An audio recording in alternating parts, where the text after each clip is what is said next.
Hello guys, NCERT के line by line discussion में हम क्लास 12th केमिस्ट्री का haloalkanes and haloarenes discuss कर रहे थे, जिसमें हमने classification, nomenclature, nature of carbon, halogen bond and method of preparation discuss कर लिया है। तो आज के इस वीडियो में हम स्टार्ट करते हैं physical properties of halo alkane and hello arene से। अगर physical properties of halo alkane and hello arene की बात करें तो डिफरेंट फिजिकल प्रॉपर्टीज के बारे में यहाँ डिस्कस करेंगे। सबसे पहली फिजिकल प्रॉपर्टी होगी फिजिकल स्टेट। फिजिकल स्टेट का मतलब कि वो सॉलिड स्टेट में मिलते हैं या लिक्विड स्टेट में है या फिर गैसियस स्टेट में अवेलेबल है। कलर की बात करेंगे कि हेलो एल्केन्स और हेलो एरीन किस कलर के होते हैं, कब कैसे कलर के दिखते हैं। नेक्स्ट होगा ऑर्डर के बारे में। ऑर्डर मतलब स्मेल, कैसी स्मेल होती है इन कंपाउंड्स की। उसके बाद melting point and boiling point, काफ़ी इंपॉर्टेंट है, मैंने स्टार मार्क कर रखा है। उसके बाद डेंसिटी के बारे में डिस्कस करेंगे कि ये इनकी डेंसिटी वाटर के कंपैरेटिवली लो होती है या हाई होती है। उसके बाद solubility, water like polar compound, polar solvents में सॉल्युबिलिटी या फिर नॉन पोलर सॉल्वेंट में ये सॉल्युबल होते हैं। किस में सॉल्युबल होते हैं, किस में पार्शियल सॉल्युबल होते हैं और क्यों होते हैं, इनके बारे में हम यहाँ पे डिस्कस करेंगे। तो देखिए यहाँ पे ये एनसीईआरटी में लाइन बाय लाइन एक एक लाइन हम रीड करेंगे, समझेंगे ये सारी के सारी। इनको हम लेकिन एक बार शॉर्ट नोट्स से एक बार इनको रीड कर लेते हैं। मैंने एक पीपीटी बनाई है शॉर्ट में, उसको आप एक बार समझ लेंगे तो ये रीड करेंगे तो ये सारी की सारी चीज़ें आप एक बार में ही समझ पाएंगे। तो चलिए इसको पढ़ने से पहले हम थोड़ी चीज़ें समझ लेते हैं, इन्हीं चीज़ों को थोड़ा समराइज वे में पढ़ लेते हैं। देखो physical properties of halo alkane और हेलो एरीन की बात करें तो सबसे पहले आता है, कौन सी फिजिकल प्रॉपर्टी आती है, कलर एंड फिजिकल स्टेट। पहले कलर की बात कर लेते हैं। प्योर एल्काइल हैलाइड जो होते हैं वो कलरलेस होते हैं। कैसे होते हैं, ध्यान रखना, कलरलेस। प्योर एल्काइल हैलाइड जो होते हैं वो कलरलेस होते हैं। प्योर का मतलब अगर उनमें कोई इम्प्योरिटी नहीं है या फिर उनका डिग्रेडेशन नहीं हुआ है तब तो ये एल्काइल हैलाइड जो हैं वो कलरलेस होंगे। लेकिन ब्रोमाइड और आयोडाइड, ब्रोमाइड और आयोडाइड का मतलब एल्काइल ब्रोमाइड और एल्काइल आयोडाइड जो होते हैं वो सनलाइट में अगर एक्सपोज हो जाते हैं तो कैसा कलर डेवलप हो जाता है, उनका येलो कलर हो जाता है। जैसे इथाइल आयोडाइड है तो इनिशियली ये कलरलेस है ना, वैसे तो कलर ये दिखा रखा है लेकिन कलरलेस है। अब इसको जब सन में ये एक्सपोज हो जाएगा तो इसका कलर कैसा हो जाएगा, येलो कलर की हो जाएगी। तो ये आयोडाइड है तो येलो कलर की हो गई सनलाइट में। सिमिलरली ब्रोमाइड भी अपना कलर चेंज कर देती है, कलरलेस से किसी न किसी कलर में आ जाती है। नेक्स्ट बात करते हैं हम फिजिकल स्टेट की। तो फिजिकल स्टेट की बात करें तो initial chloride bromide and chlorofluoromethanes are gases. देखो एक चीज याद रखना, इनिशियल का मतलब क्या है, जिनमें मतलब कार्बन 1 है, 1 कार्बन या कुछ 2 कार्बन के, मतलब कुछ ही हैं 2 कार्बन के फ्लोरीन लाइक कंपाउंड जो होते हैं वो गैस होते हैं।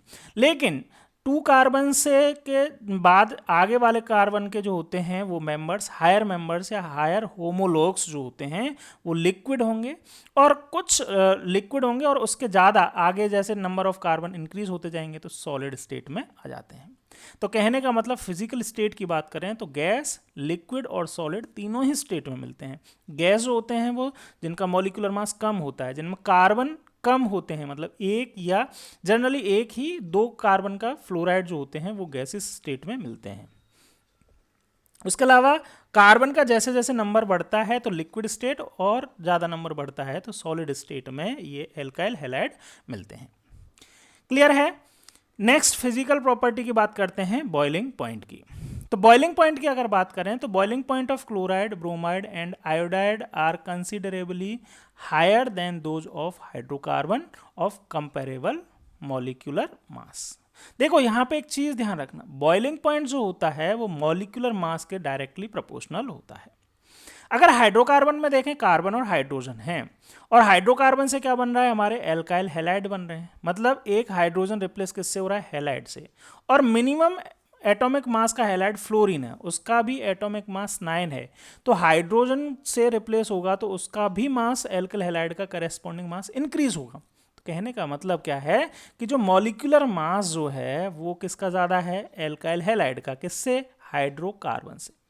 मतलब सेम नंबर का हाइड्रोकार्बन है जैसे CH4 है और सेम नंबर का कोई भी एल्काइल हैलाइड है तो एल्काइल हैलाइड का मॉलिक्यूलर मास ज़्यादा होगा, और मॉलिक्यूलर मास ज़्यादा होगा तो एल्काइल हैलाइड का क्या भी ज़्यादा होगा, बॉइलिंग पॉइंट भी ज़्यादा होगा। किससे कंपेयर किया हमने यहाँ पे, हाइड्रोकार्बन से, ठीक है। लेकिन आइसोमेरिक हेलो एल्केन्स की, आइसोमेरिक हेलो एल्केन का मतलब क्या है, देखो ये तो मैं कॉन्सेप्ट लिख दिया। आइसोमेरिक का मतलब क्या है, देखिए इस तरह से कि ये दोनों ही एल्काइल हैलाइड हैं, जिसमें दोनों में ही 6 कार्बन और इसमें भी 6 कार्बन, दोनों में ही 6 कार्बन है। जैसे 1 2 3 4 5 6 कार्बन है, इसमें भी देखो 1 2 3 4 5 एंड 6 कार्बन है और एक क्लोरीन है। तो दोनों ही का मॉलिक्यूलर मास तो सेम हो गया। अब इन दोनों में कंपेयर करेंगे तो क्या है, ब्रांचेज जैसे जैसे बढ़ती हैं तो क्या होगा, बॉइलिंग पॉइंट कम होता है। तो एक कॉन्सेप्ट याद रखना, boiling point is directly proportional to molecular mass and inversely proportional to branches. मतलब ब्रांचेस बढ़ेंगे तो बॉइलिंग पॉइंट कम होगा, मॉलिक्यूलर मास बढ़ेगा तो बॉइलिंग पॉइंट बढ़ेगा। बॉइलिंग पॉइंट जो है मॉलिक्यूलर मास के डायरेक्टली प्रोपोर्शनल है, लेकिन ब्रांचेस के इनवर्सली प्रोपोर्शनल है। ब्रांच बढ़ने से होता क्या है, देखो समझना, ब्रांच बढ़ेगा तो सरफेस एरिया डिक्रीज होगा। सरफेस एरिया डिक्रीज क्यों होगा, देखो ये वाला जो है ये फ्लैट है, लेकिन इसका जो है वो क्या हो रहा है, ये जो है वो क्या हो रहा है, स्फेरिकल पाथ में आ रहा है, या सर्कुलर पाथ में, या स्फेरिकल बोल सकते हो, सर्कुलर तो क्या, स्फेरिकल पाथ में आ रहा है। तो स्फेरिकल पाथ में आएगा तो इस दो स्फीयर, जैसे एक स्फीयर है दूसरा और स्फीयर, तो स्फीयर के बीच में जो कांटेक्ट होगा वो कम होगा, जबकि तो प्लेनर के बीच में कांटेक्ट जो होगा वो ज़्यादा होगा। तो प्लेनर के बीच में जो कांटेक्ट है उसको, उस अट्रैक्शन को ब्रेक करने के लिए ज़्यादा एनर्जी की रिक्वायरमेंट होगी, जबकि एक स्फीयर बन गया, स्फेरिकल शेप आ गया, तो दो स्फीयर के बीच में कांटेक्ट जो एरिया है वो कम हो जाता है, तो उसको ब्रेक, अट्रैक्शन को ब्रेक करने के लिए कम एनर्जी की रिक्वायरमेंट होगी। कम एनर्जी की रिक्वायरमेंट मतलब कम टेम्परेचर देना पड़ेगा, और कम टेम्परेचर देना पड़ेगा मतलब बॉइलिंग पॉइंट कम हो जाएगा। क्लियर है, समझ में आ गया बॉइलिंग पॉइंट। तो अगर होमोलॉग्स की बात करें या फिर हाइड्रोकार्बन से कंपेयर करें तो मॉलिक्यूलर मास देखेंगे, और आइसोमेरिक हेलो एल्केन्स की बात करेंगे तो हम ब्रांचेस देखेंगे। तो आप डायरेक्टली याद रखें बॉइलिंग पॉइंट का, मैं अगेन रिपीट करता हूं, boiling point is directly proportional to molecular mass and inversely मतलब 1 upon number of branches. Clear है, समझ में आ गया होगा। नेक्स्ट अगर हम बात करें तो ये वही चीज़ लिखी है, हाँ। नेक्स्ट बॉइलिंग पॉइंट की अगर बात करें तो order of boiling point for compound having same alkyl group, alkyl group same है लेकिन हेलोजन अलग अलग है, तो क्या होगा, देखो यहाँ पे भी सिंपल सा वही लॉजिक है कि ये भी क्या है, आई मतलब मॉलिक्यूलर मास अलग अलग है, मतलब इनका देखो आयोडीन का सबसे ज़्यादा मॉलिक्यूलर मास है, ब्रोमाइन का कम है, क्लोरीन का उससे भी कम है, सबसे कम फ्लोरीन का है, तो ये इनका बॉइलिंग पॉइंट का ऑर्डर हो जाएगा। वो उसी कॉन्सेप्ट से, आप एक ही कॉन्सेप्ट याद रखें, उसी से याद हो जाएगा। नेक्स्ट है boiling point for isomeric di halobenzenes are very nearly the same. मतलब जो डाई सब्स्टिट्यूटेड हेलो एल्किन या हेलो एरीन्स जो हैं उनका जो बॉइलिंग पॉइंट होता है वो नियरली सेम होता है। क्या होता है देखो यहाँ पे आपको आइडिया लग जाएगा, ये 453 है, ये 446 है और ये 448 है, इनका बॉइलिंग पॉइंट का ये ऑर्डर है। अच्छा मेल्टिंग पॉइंट का ऑर्डर देख लो, मेल्टिंग पॉइंट जो है वो क्या है, वो भी सेम है, थोड़ा सा अलग है, देखो ये सेम है, एग्जैक्टली आप ऑर्डर नहीं बता सकते, ये देख लीजिए, इसका पैरा का जो है वो स्लाइटली इन दोनों से ज़्यादा है। ज़्यादा क्यों है, उसका रीज़न क्या है कि ये एक सिमेट्रिक पैटर्न में है, और जब ये सॉलिड फॉर्म में क्रिस्टलाइज होती है, ये पैरा फॉर्म जो है सॉलिड फॉर्म में क्रिस्टलाइज होती है, तो इनका अरेंजमेंट जो होता है लैटिस में वो कॉम्पैक्ट हो जाता है, और इसीलिए क्या होता है, इनकी मेल्टिंग पॉइंट जो होता है, पैरा का मेल्टिंग पॉइंट ऑर्थो और मेटा के कंपैरेटिवली ज़्यादा हो जाता है। क्लियर है, तो melting point and boiling point की बात हुई। नेक्स्ट हम बात करते हैं डेंसिटी की। तो डेंसिटी की अगर बात करें तो the density of halogen containing compound increase with increase in number of carbon atom. मतलब जैसे जैसे number of carbon atom increase होते हैं, मतलब एटॉमिक मास या मॉलिक्यूलर मास इंक्रीज होता है, एक्स एटम एंड एक्स मतलब halogen atom and atomic mass of halogen atom. मतलब सिंपल सा है, density is directly proportional to molecular mass, चाहे वो नंबर ऑफ कार्बन इंक्रीज होने से हो या फिर हैलोजन के एटॉमिक मास के इंक्रीज होने से हो। तो डेंसिटी जैसे जैसे एटॉमिक मास या मॉलिक्यूलर मास जैसे जैसे इंक्रीज होता है तो डेंसिटी वैसे वैसे इंक्रीज होती है। नेक्स्ट है सॉल्युबिलिटी। सॉल्युबिलिटी की अगर आप बात करेंगे तो सॉल्युबल जो होते हैं, जो एल्किन जो होते हैं वो very less soluble in water. Water में बहुत कम सॉल्युबल होते हैं, लेकिन polar solvent like carbon tetrachloride जो होता है उनमें प्रॉपरली या कंप्लीटली सॉल्युबल होते हैं। क्यों लेस सॉल्युबल होते हैं, रीजन समझ लीजिए, रीजन काफ़ी इंपॉर्टेंट है।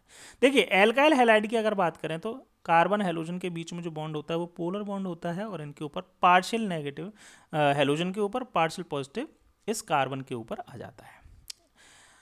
तो ये लेस पोलर है, बहुत ज़्यादा पोलर नहीं, थोड़ा सा पोलर है। और वाटर की बात कर, देखो ये वाटर H2O मैंने इस तरह से बनाया है यहाँ पे। ऐसे H2O जो है वो आपस में तो इस तरह से मॉलिक्यूल है, लेकिन ये आपस में भी ये डॉट डॉट से जो बनाए हुए हैं ये है हाइड्रोजन बॉन्ड। ये क्या है, हाइड्रोजन बॉन्ड है।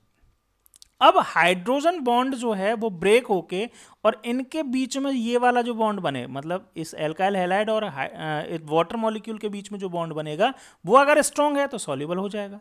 अगर ये हाइड्रोजन बॉन्ड स्ट्रॉन्ग है और ये वाले इनके एल्काइल हैलाइड और वाटर के बीच में जो बॉन्ड बनने वाला है वो अगर कम है तो क्या है, सॉल्युबल नहीं होगा या लेस सॉल्युबल होगा।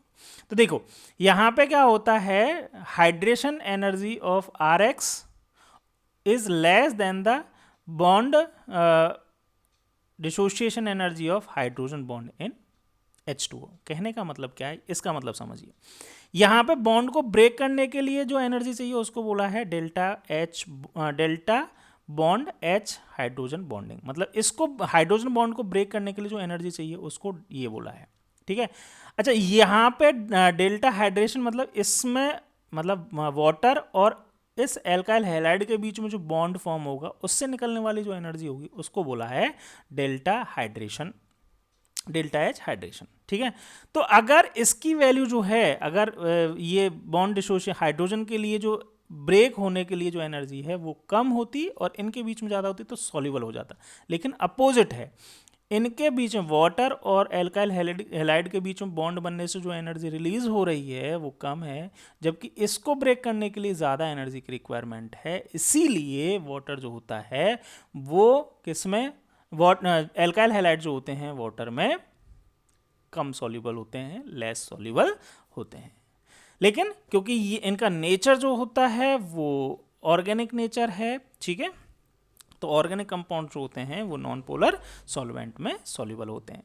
पोलर है लेकिन लेस पोलर है तो नॉन पोलर में इजीली सॉल्युबल हो जाते हैं। क्लियर है, समझ में आ गया होगा। चलिए अब अपन एनसीईआरटी की तरफ चलते हैं, एक एक बार रीड कर लेते हैं, यही सारी चीज़ें इसमें लिखी हुई हैं। देखिए एल्काइल हैलाइड के कलर के बारे में हमने बात की है, कलर जो होता है वो प्योर फॉर्म में कलरलेस होता है, लेकिन आयोडाइड और ब्रोमाइड जो होते हैं वो जब लाइट में सनलाइट में एक्सपोज किए जाते हैं तो क्या होता है, यस कलर प्रोड्यूस कर लेते हैं। एग्जाम्पल हमने देख लिया था एथाइल आयोडाइड का। वॉलेटाइल जो हैलोजन कंपाउंड है उनकी स्मेल जो होती है, ऑर्डर जो होता है वो स्वीट स्मेल होती है, ठीक है। नेक्स्ट अगर हम बात करें, नेक्स्ट है हमारा melting point and boiling point. Melting point boiling point के बारे में डिटेल में हमने अभी बात की है, एक बार पढ़ लेते हैं। Methyl chloride, methyl bromide, ethyl chloride and some chlorofluoromethanes are gases. मतलब 1 कार्बन के या फिर 2 कार्बन का इथाइल क्लोराइड है ना, तो 2 कार्बन का है। 1 और 2 कार्बन के जो हेलो एल्केन्स हैं वो कैसे, कौन सी स्टेट में है, यस गैसेस स्टेट में है, ओके। उसके बाद हायर मेंबर आर लिक्विड और solid. As we have already learned, molecules of organic halogen compound are generally polar due to greater polarity as well as higher molecular mass as compared to the parent hydrocarbon. The intermolecular force of attraction वो कौन सा होता है, dipole dipole and वंडरबॉल। समझना है इसको, dipole dipole का मतलब क्या है। देखो Rx जो है वो पोलर तो हो ही गया है, ये पोलर है, ठीक है। Rx जो है, एक और मैं मॉलिक्यूल बना देता हूँ, पोलर है। तो इनके चाहे पोलैरिटी इनकी लेस है, लेकिन इस मॉलिक्यूल और इस मॉलिक्यूल के बीच में क्या होगा, ये भी एक डाइपोल की तरह बिहेव करेगा क्योंकि इसमें भी पोलैरिटी है नेगेटिव पॉजिटिव, ये भी एक डाइपोल की तरह बिहेव करेगा क्योंकि इसमें भी क्या है, पोलैरिटी है, ये पॉजिटिव ये नेगेटिव। तो इनके बीच में जो अट्रैक्शन फोर्स है उसको हम क्या बोलेंगे, डाइपोल डाइपोल अट्रैक्शन। समझ में आया, ओके। दूसरा है वॉन्डरवॉल, जिसमें भी मास है उसमें वॉन्डरवॉल तो होगा ही, वॉन्डरवॉल फोर्स ऑफ अट्रैक्शन तो होगा ही, ठीक है। तो यहाँ पे अगर देखें दूसरा इससे कंपेयर किया है किससे, RH। RH का मतलब कोई भी हाइड्रोकार्बन है। अब हाइड्रोकार्बन जो होते हैं इनमें पोलैरिटी नहीं होती, तो इनमें डायपोल डायपोल तो नहीं होगा, सिर्फ इसमें क्या होगा, von der Waals attraction force होगा। इसमें वॉन डर वॉल साथ में, वॉन डर वॉल तो होगा ही, डायपोल डायपोल भी होगा। तो यहाँ पे अट्रैक्शन फोर्स किस में ज़्यादा है, एल्काइल हैलाइड्स में ज़्यादा है। क्लियर है, समझ में आ गया होगा। Okay, that is why the boiling point of chloride, bromide and iodide are considerably higher than those of the hydrocarbon compared to comparable molecular mass।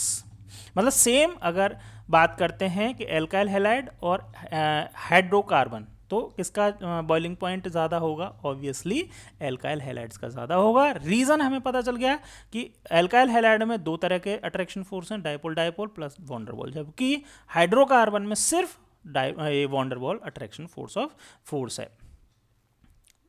Next है the attraction get stronger as molecule get bigger in size and have more electron. The pattern of variation of boiling point for different halide depicted in 10.1। देखो यहाँ पे ये दे रखा है।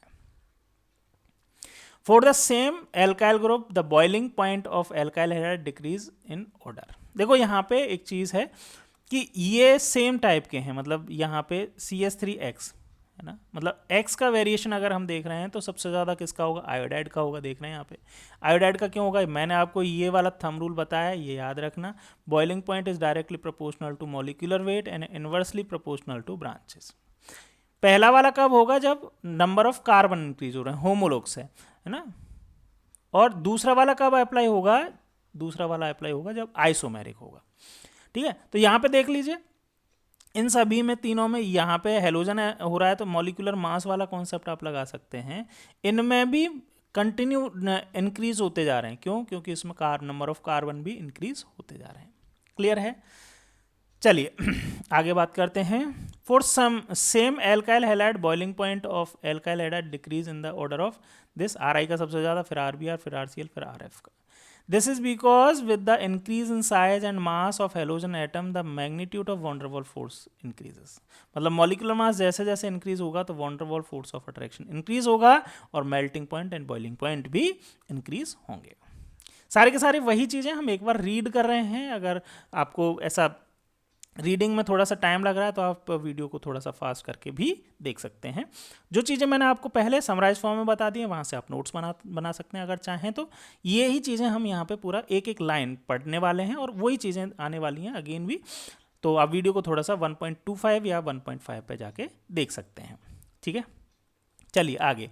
The boiling point of isomeric haloalkane. देखो isomeric haloalkane के लिए मैंने बताया ब्रांचेस देखेंगे, जैसे जैसे ब्रांचेस इंक्रीज होंगी वैसे वैसे बॉइलिंग पॉइंट क्या होगा, डिक्रीज होगा।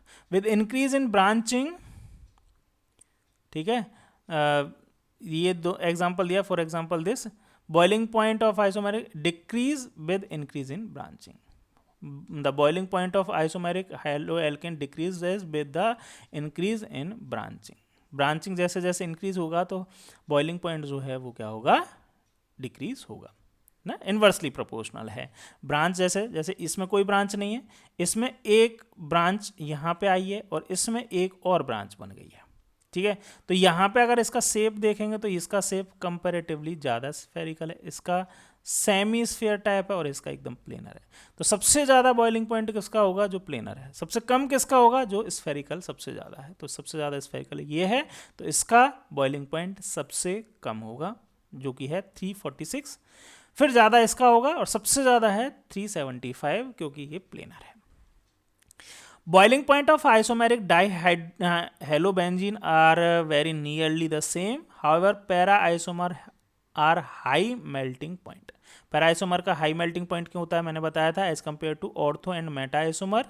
It is due to symmetry of para isomer that fit in crystal lattice better as compare to ortho and meta. मतलब क्रिस्टल लैटिस जब बनता है तो उसमें जो फिटिंग जो होती है उनकी सिमेट्री की वजह से वो प्रॉपर हो जाती है, जिसलिए इसकी वजह से उस फिटिंग को या उस प्रॉपर सिमेट्री को या लैटिस को ब्रेक करना डिफ़िकल्ट होता है, इसलिए मेल्टिंग पॉइंट जो होता है वो पैरा का ज़्यादा हो जाता है।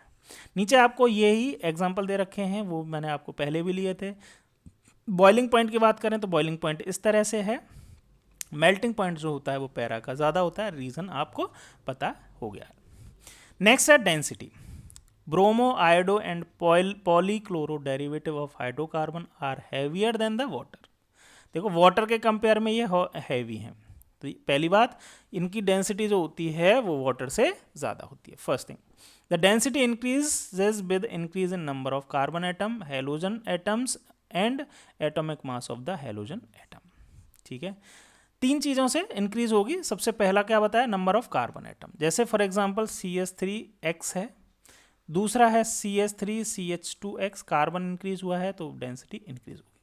दूसरा है कि अगर halogen, number of halogen atom increase होगा, जैसे CH3 ये है, ठीक है, इधर मैं लिख देता हूँ CH3X है, एक हो गया CH2X2 हो गया, तो नंबर ऑफ हेलोजन एटम भी इंक्रीज होते हैं तो भी डेंसिटी इंक्रीज होगी।